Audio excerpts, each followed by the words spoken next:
Muito boa tarde aos telespectadores e às telespectadoras da TV Arapuã. Já começa o programa de hoje indo a Brasília. Napoleão de Castro tem informações sobre o dia a dia do poder da bancada federal em Brasília. E daqui a pouco o nosso entrevistado é o deputado federal do Partido Podemos, Rui Carneiro, que será o nosso entrevistado em instantes aqui no programa. Napoleão, boa tarde. Um abraço, Bruno. Boa tarde. Cumprimentar você, o telespectador Arapuã. Nesta tarde de terça-feira, hoje é a abertura oficial do 11º encontro, cercadinho para nós da imprensa, não é só a imprensa nacional, emissoras como a nossa, a Band e a TV Arapuã, que estão exatamente aqui. E aí foi montada essa estrutura para que os jornalistas possam trabalhar. Nesta manhã, a programação ela está toda voltada em cima do tema das mulheres. A gente pode acompanhar aqui num dos telões que transmite o evento, exatamente nesse momento, um debate que traz o tema central em relação às mulheres. Acompanhe a programação elaborada para esta manhã. O 11º Fórum Parlamentar dos BRICS começou nesta terça-feira com reuniões de mulheres parlamentares e dos presidentes de comissões de relações exteriores.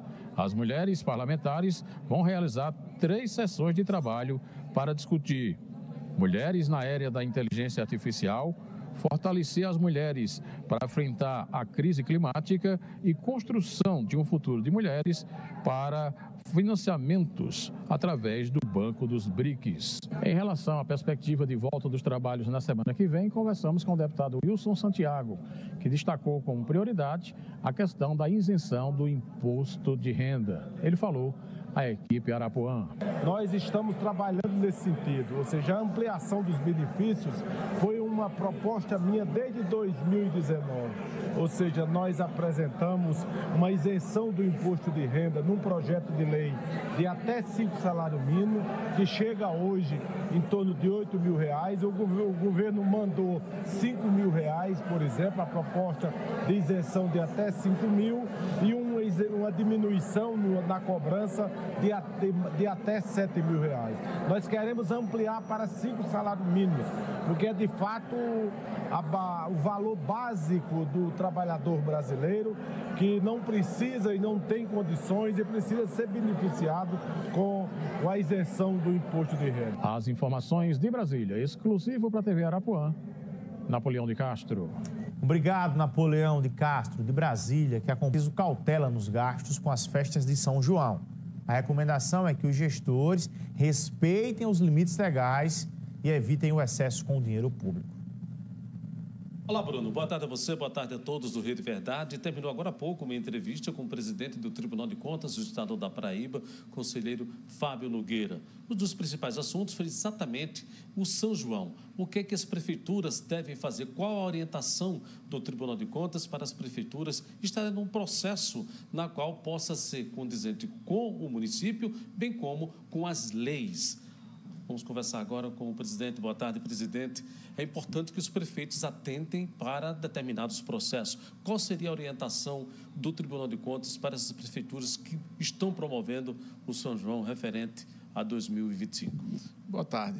Inicialmente, deixar bem claro que o Tribunal de Contas do Estado da Paraíba não é contra a realização dos festejos juninos. Antes, pelo contrário, nós temos a sensibilidade de compreender que as despesas relacionadas em alguns municípios se tratam de verdadeiros investimentos pela importância da atividade turística, com repercussão em mais de 50 itens da economia, né?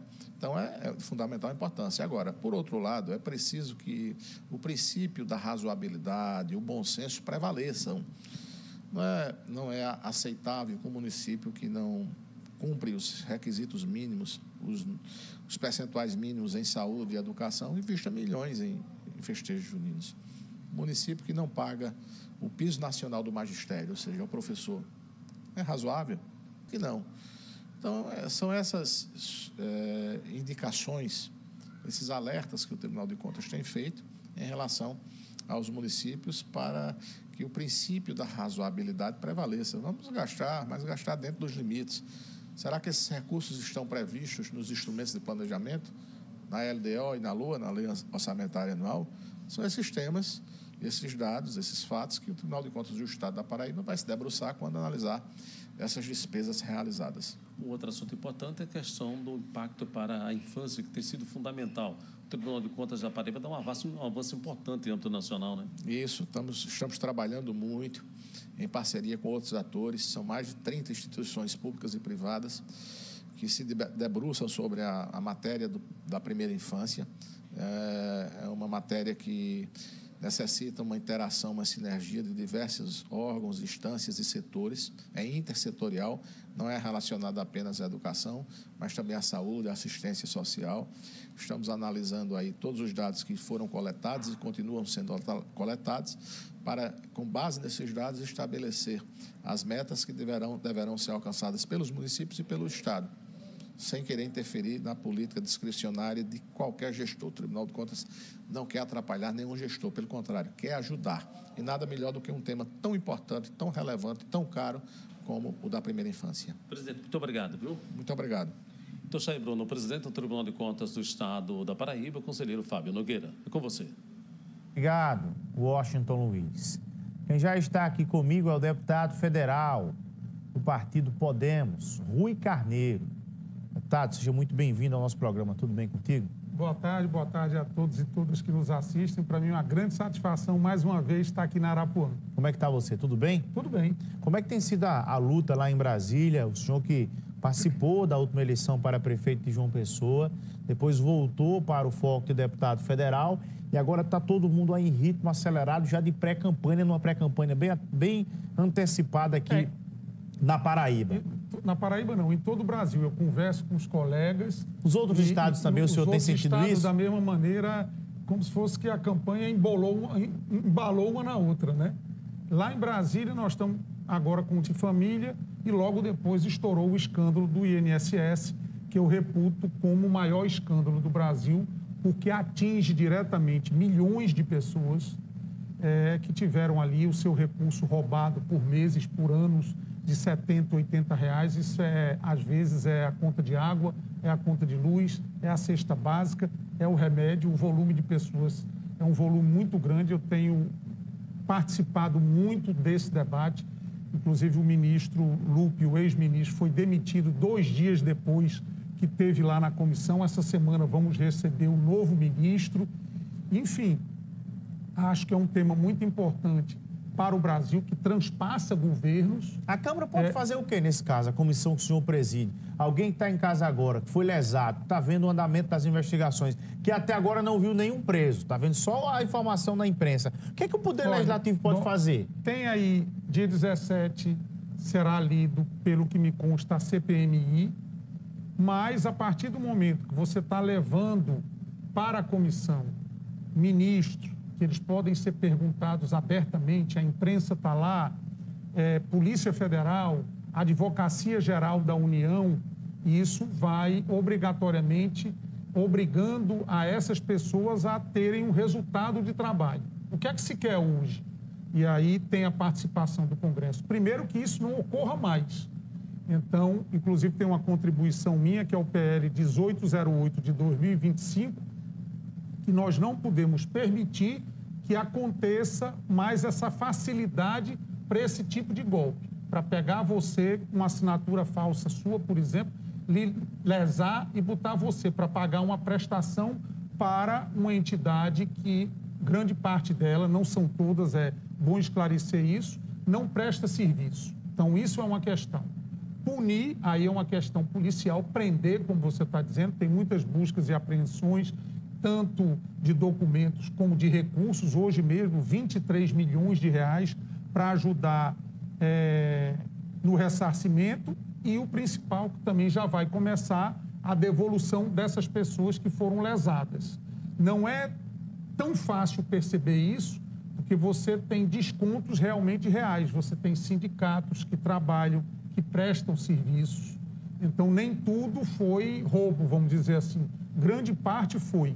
Então, essa separação do joio do trigo demora um pouco, mas as devoluções já vão começar. Rui, quanto à questão de Brasília, você está como relatoria final de um projeto interessante, de uma causa que você tem uma identidade aqui na Paraíba, que é a causa animal. E nesse projeto, o senhor vai apresentar nos próximos dias o relatório final, que é o 3062, versa sobre a questão do meio ambiente e dos animais, para evitar que empresas brasileiras utilizem animais para fins de testes de cosméticos. Como é que é isso? Esse é um projeto que eu reputo importantíssimo.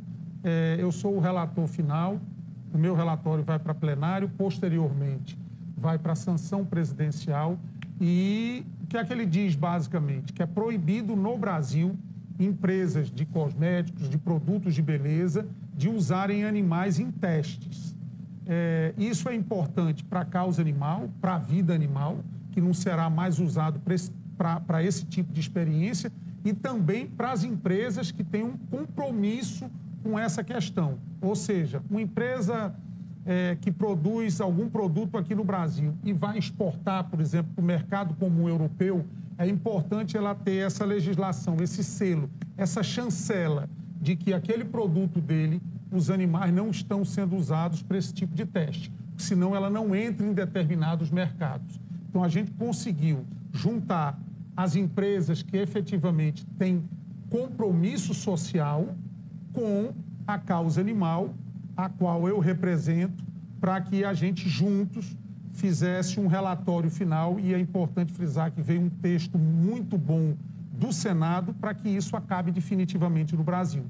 O senhor esteve recente em uma agenda com o presidente da República, Luiz Inácio Lula da Silva, e também com o ministro da Saúde do Brasil, Padilha. E essa foto, inclusive, circulou, foi alvo de diferentes interpretações, exatamente pela tua postura de não tomar lado ali de esquerda ou direita, não agradar os extremos. Para quem está em casa compreender, o que foi aquela foto com Lula? Que agenda administrativa foi aquela? Veja bem, eu faço em Brasília um mandato independente. Eu voto de acordo com a minha consciência, projeto a projeto. Fui convidado pelo presidente para ir à missão da China e fui, o que para mim é uma satisfação, como, por exemplo, tive com o Bolsonaro aqui na inauguração do Aloysio Campos em Campina, que é uma obra, foi uma obra importante para Campina, e, por exemplo, depois voltei com ele para Brasília e outros parlamentares no avião presidencial. Então, na ida na China, eu tive a oportunidade de conversar algumas pautas com o presidente, que eu reputo como importante para o Brasil, e aí é importante deixar claro uma oportunidade ímpar de você estar ali conversando 1 hora, 2 horas com o presidente, da necessidade... Demorou sua conversa com ele lá? Isso. Entre várias, que tinham também outros parlamentares, de nós, por exemplo, colocarmos no PAC, além dos novos IFPBs, os antigos, recuperar os antigos IFPBs. Foi uma pauta. Nós temos, por exemplo, o de João Pessoa, que precisa de uma grande reforma e não pode entrar no PAC. Então, isso foi uma questão tratada. Tratamos e ele pediu, chamou o ministro Padilha, por isso a foto, atendem as pessoas na saúde, no SUS. E que no transtorno do espectro autista você tem alguns itens, como o colete sensorial para aquelas crianças que têm uma hipersensibilidade ao toque, ou o abafador com crianças que ouvem muito alto, que são itens que não são caros, do preço do medicamento, e não estão nessa relação do SUS. Então, por orientação do presidente, o ministro Padilha já mandou para a comissão para que ande o mais rápido possível, porque se não é uma decisão unilateral do governo, passa por essa comissão para que alguns itens relacionados às crianças com transtorno do espectro autista sejam dados gratuitamente. Isso é de uma... Falou que transita tanto com Lula como Bolsonaro, a gente vê que tem algumas torcidas, algumas bolhas na política do nosso país que querem ali uma alimentação para o extremismo. De que forma o senhor se apresenta para quem está em casa? Rui, é Lula ou é Bolsonaro? Veja bem, tem gente que anda no cavalo de outro político. Eu ando no meu cavalo e nas minhas causas.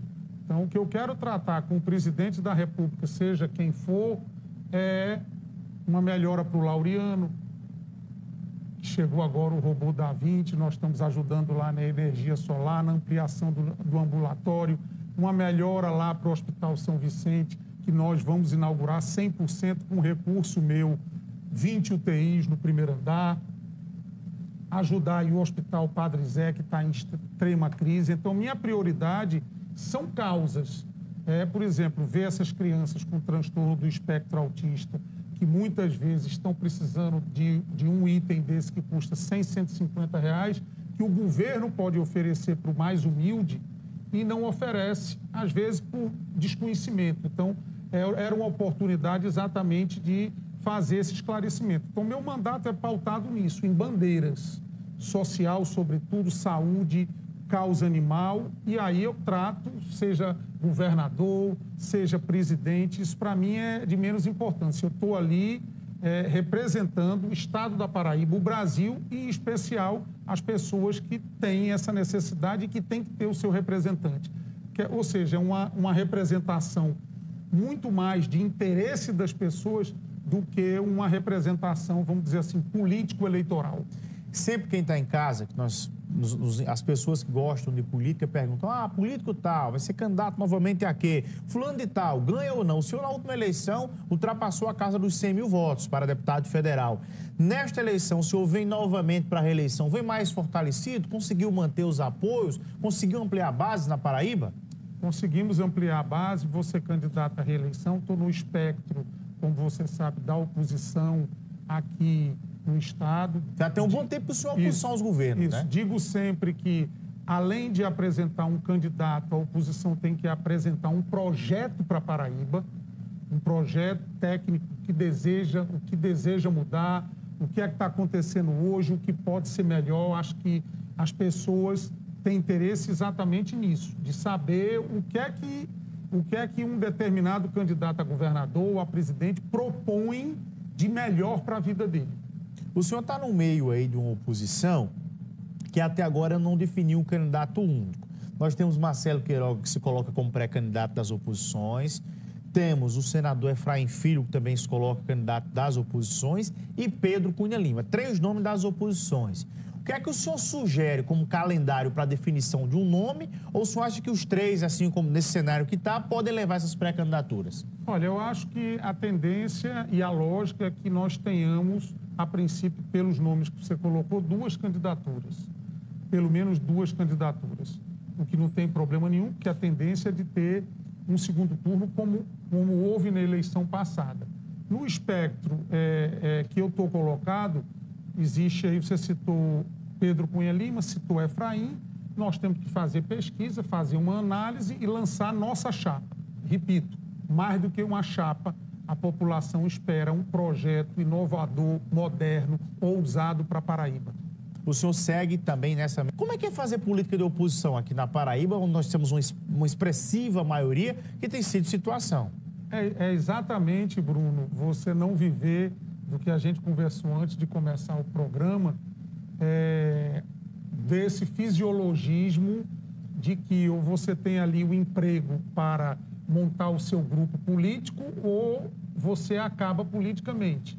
Então, às vezes, quando você não tem, vamos dizer assim, uma facilidade de uma determinada estrutura, você tem que se apegar ao seu trabalho. Então, quem vota em mim, ontem mesmo eu estava comentando com você, eu estava jantando com a minha esposa, chegou uma senhora, disse: gosto muito do seu trabalho. Eu digo: por quê? Porque você cuida dos animais. Essa senhora fez esse comentário muitas vezes, o seu trabalho no Laureano, seu trabalho aqui na APAI, nas entidades sociais, enfim, logicamente que eu também faço ação em municípios, eu tenho apoio a prefeitos, agora mesmo, por exemplo, em Itatuba, estive lá esse fim de semana, nós estamos fazendo uma série de obras, em Natuba, que é lá perto, nós estamos equipando todo o Hospital Napoleão Laureano, que Napoleão Laureano nasceu lá, por isso a homenagem do hospital, enfim, eu faço um misto de ação com os prefeitos e vereadores, que é muito importante, mas também me aprofundando em temas que são importantes para a população. Política de João Pessoa. O senhor já disputou a prefeitura de João Pessoa em diferentes ocasiões, inclusive travando ali alguns embates com o prefeito Cícero Lucena. Não é questão de sonho. A minha base política é João Pessoa e sempre eu trato desse tema. Estou acompanhando, logicamente, a eleição passou faz pouco tempo, estou observando. Lamentavelmente, o atual prefeito está deixando de ser prefeito e abandonando a cidade já numa campanha de pré-candidato a governador. Você acha que ele sai para governo? Não, aí ele e o grupo político dele. Eu sei que a cidade estava sendo inundada e o prefeito estava no interior. Isso eu considero um absurdo, pelo menos com os compromissos que foram feitos na campanha. Então, é uma cidade onde a qualidade dos ônibus continua ruim, onde uma questão para mim que é muito importante dentro do tema meio ambiente, que cada vez mais praias impróprias para banho, cada vez mais os rios vomitando esgoto no mar, e tudo fica por isso mesmo. Parece que não é nada com a prefeitura. A prefeitura tem que entender que, além do bom momento que João Pessoa vive, e aí fruto de um trabalho de todos e de não ter sido descoberta antes, tem que ter uma entrega maior nos serviços. Então, a nossa saúde continua muito ruim. Hoje, para você conseguir uma ressonância, uma tomografia pela prefeitura, é complicadíssimo. Uma regulação que, inclusive, teve problemas policiais, continua não funcionando bem. A falta de creches, da mesma maneira. Quando chove, a cidade alaga e, infelizmente, o tempo vai passando, esses assuntos não são resolvidos e os comentários são os mesmos. Uma última pergunta ao senhor. O paraibano, o deputado federal Hugo Mota, presidente da Câmara, tem correspondido à expectativa daquilo que o senhor votou também para ele ser presidente da Câmara? Olha, aquela função de presidente da Câmara é uma função muito difícil, sobretudo num comentário que você fez anteriormente, nesse puxa-encolhe dos extremos. É uma função difícil. Mas tem, Marília. Acredito que ele está indo bem. Conversei com ele, inclusive foi uma das conversas que eu tive também com o presidente. É importante que, além de um bom trabalho como presidente da Câmara, nessa passagem, que é uma oportunidade rara para um parlamentar de determinado estado, que ele também, junto ao governo federal, consiga deixar marcas de ações estruturantes na Paraíba. Não o que nós já vimos de ações de deputado, ali de recurso para a cidade A ou B. Por muito tempo, no Nordeste, as principais ações foram sempre para o Ceará, para Pernambuco e para a Bahia. Então, eu até conversei isso com o Hugo, por isso não tenho nenhum constrangimento e nenhuma reserva de dizer isso aqui. Ele tem que usar, no bom sentido da palavra, dessa oportunidade que ele está tendo para tentar trazer uma, duas, três grandes ações aqui para o nosso estado. Agradecer a sua presença conosco, um grande abraço e boa sorte na sua caminhada. Eu que agradeço a oportunidade de cumprimentar a todos e a todas que nos assistiram. Sou o deputado federal Rui Carneiro.